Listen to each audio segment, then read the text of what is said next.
అందరికీ నమస్తే. Welcome back to wisdom share 1969 cooking videos. ముందుగా మీ అందరికీ భోగి పండుగ శుభాకాంక్షలు. మీ అందరికీ తెలియందేముంది, భోగి పండుగ రోజు పులగం తినాలి కాబట్టి ఈరోజు మనము పల్నాడు స్టైల్లో పులగము విత్ గుత్తి వంకాయ కూర కాంబినేషన్లో తయారు చేసుకొని తిందాము. ముందుగా మనము పులగం తయారు చేసుకునే విధానం చూద్దాము.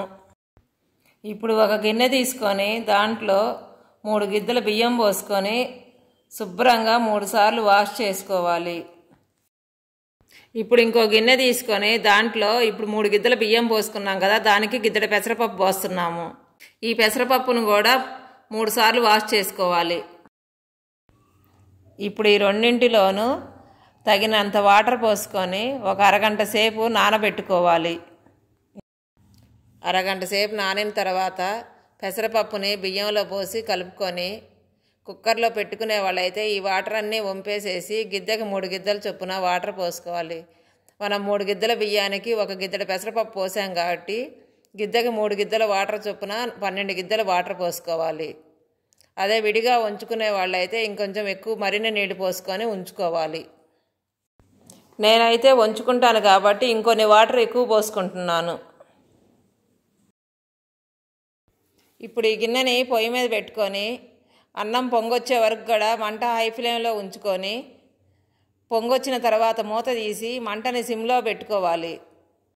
ఒకసారి అన్నం ఉడికిన తర్వాత ఈ నీళ్ళన్నింటినీ శుభ్రంగా వంచుకొని అన్నాన్ని కలదిప్పుకొని మరలా మంటని హై ఫ్లేమ్లో ఉంచి ఒక 2 నిమిషాల పాటు అన్నం ఆవిరొచ్చే అంతవరకు ఉడికించుకోవాలి. ఉడికిన తర్వాత మంట ఆపేయాలి. ఇప్పుడు స్టవ్ మీద ఒక ప్యాన్ పెట్టుకొని మంటని లో ఫ్లేమ్లో ఉంచి 2 స్పూన్ల నెయ్యి వేసి ఆ తర్వాత 2 స్పూన్ల మిరియాల పొడి,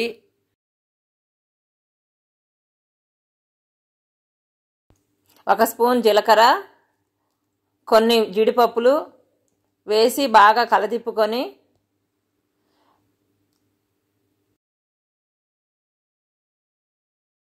ఇప్పుడు దీంట్లో కొంచెం కరివేపాకు వేసి వీటన్నింటినీ బాగా వేగే వరకు వేయించుకోవాలి.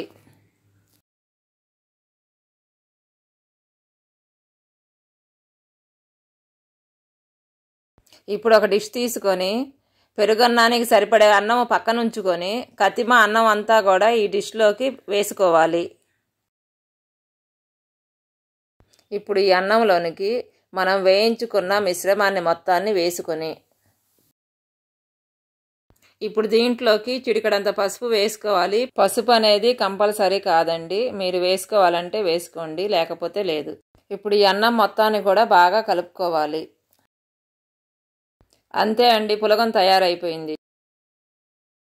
నెక్స్ట్ మనము గుత్తి వంకాయ కూరను తయారు చేసే విధానం చూద్దాము.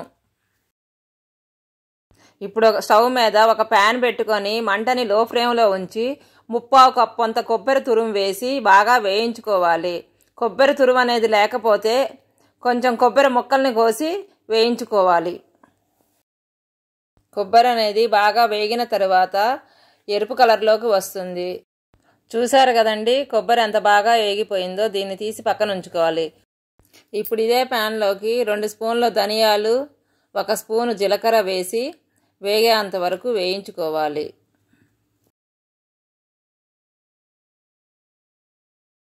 ఇవి వేగిపోయిన తర్వాత ఇవి పక్కన పెట్టుకొని ఇదే ప్యాన్లోకి 1/4 కప్పు నువ్వులు వేసి కలదిప్పుకుంటూ వేయించుకోవాలి.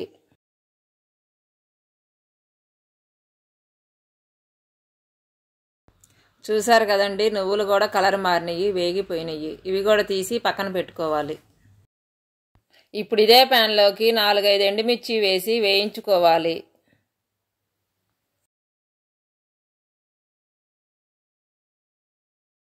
ఇప్పుడు ఇదే విధముగా 1 స్పూన్ గసగసాలను వేసి బాగా తిప్పుకుంటూ వేయించుకొని పక్కన పెట్టుకోవాలి. ఇప్పుడు ఇదే విధముగా 1 అరకప్పు పల్లీలను కూడా వేయించుకొని పొట్టు తీసి పక్కన పెట్టుకోవాలి. నా దగ్గర వేయించుకున్న పల్లీలు ఉన్నాయి కాబట్టి నేను స్కిప్ చేస్తున్నాను. ఆ తరువాత ఒక మిక్సీ జార్ తీసుకొని మనం వేయించుకున్న మిశ్రమాలన్నింటినీ దాంట్లో పోసి వీటన్నిటితో పాటు ఒక దాల్చిన చెక్క, ఒక 5-6 లవంగాలు, 2 స్పూన్ల ఇలాచీ పౌడరు వేసి మూత పెట్టుకొని గ్రైండ్ చేసుకోవాలి. ఇప్పుడు ఈ గ్రైండ్ చేసుకున్న మిశ్రమాన్ని బాగా కలుపుకొని దీంట్లోకి సన్నగా తరిగిన ఒక ఉల్లిగడ్డ, ఒక టమాటా, 5-6 పచ్చిమిర్చి, 2 స్పూన్ల అల్లం వెల్లుల్లి పేస్టు, కొంచెం కరివేపాకు, కొంచెం కొత్తిమీర, 1/2 స్పూన్ కారం, 1/2 స్పూన్ ఉప్పు, అరకప్పు పల్లీలు, 1/2 స్పూన్ పసుపు, 50 గ్రాముల చింతపండుని నానబెట్టుకున్నాను, అది వేస్తున్నాను. ఇప్పుడు కొంచెం వాటర్ వేసి మూత పెట్టి గ్రైండ్ చేసుకోవాలి. ఇప్పుడు ఈ గ్రైండ్ చేసుకున్న మిశ్రమాన్ని బాగా కలుపుకొని పక్కన పెట్టుకోవాలి. ఇప్పుడు 4 గుత్తి వంకాయలను తీసుకొని వాటికి ఉండే తొడియం అనేది అంగుళం కన్నా పెచ్చు ఉంటే అంగుళం ఉంచి కత్తిమాది కట్ చేసుకోవాలి. ఇప్పుడు ఒక గుత్తి వంకాయని తీసుకొని నేను ఏ విధముగా అయితే చాకుతో అడ్డముగాను నిలువుగాను కొద్దిగా కట్ చేస్తున్నానో మీరు కూడా అదే విధముగా కట్ చేసుకోవాలి. ఇప్పుడు మనం గ్రైండ్ చేసుకున్న మసాలాన్ని తీసుకొని ఒక్కొక్క గుత్తి వంకాయలో నేను ఏ విధముగా అయితే మసాలాని అప్లై చేస్తున్నానో మీరు కూడా అదే విధముగా అన్ని గుత్తి వంకాయలకి మసాలాన్ని అప్లై చేసుకొని పక్కన పెట్టుకోవాలి. అప్పుడే మనం పెట్టిన మసాలా అనేది వంకాయకి బాగా పట్టి బాగా టేస్టీగా కూడా మారుతుంది. కాబట్టి మీరు గుర్తుంచుకోవాల్సింది ఏంటంటే వంకాయలో మసాలాని బాగా నింపండి. ఇప్పుడు స్టవ్ మీద ఒక కళాయి పెట్టుకొని దాంట్లో 2 స్పూన్ల నూనె వేసి మంటని లో ఫ్లేమ్లో ఉంచి నూనె వేడెక్కిన తర్వాత మనం గుత్తి వంకాయల్లో ఏవైతే మసాలా అప్లై చేసుకున్నామో వాటన్నింటినీ దాంట్లో వేసి మూత పెట్టుకొని 2 నిమిషాల పాటు వేయించుకోవాలి. 2 నిమిషాలు అయిన తర్వాత మూత తీసి నేను ఏ విధముగా అయితే బోర్లా తిప్పుకుంటున్నానో మీరు కూడా అదే విధముగా గుత్తి వంకాయలన్నింటినీ బోర్లా తిప్పుకొని మరలా 2 నిమిషాల పాటు మూత పెట్టుకొని వేయించుకోవాలి. ఇలా 5 నిమిషాల పాటు ఈ వంకాయలన్నీ వేయించుకున్న తర్వాత మూత తీసి వాటన్నింటినీ ఒక ప్లేట్లో పెట్టుకోవాలి. ఇప్పుడు ఇదే కళాయిలోకి 2 స్పూన్లు పోపు దినుసులు వేసి బాగా కలదిప్పుకుంటూ వేయించుకున్న తరువాత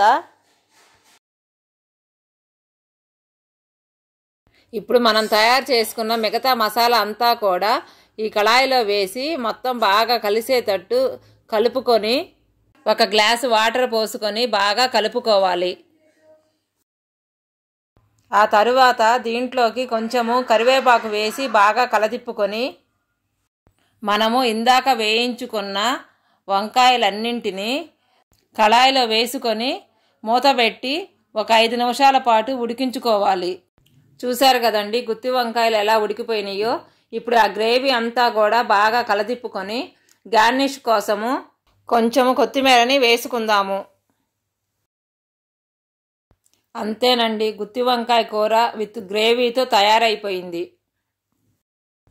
ఇప్పుడు ఒక ప్లేట్ తీసుకొని దాంట్లోకి మనం వండుకున్న పులగము కొంచెం పెట్టుకొని 2 స్పూన్ల బెల్లం తురుము, మనం ఇప్పుడు తయారు చేసుకున్న గుత్తి వంకాయ గ్రేవీని పెట్టుకొని ఈ రెండింటిని ఒకసారి విడివిడిగా తిని చూద్దాము.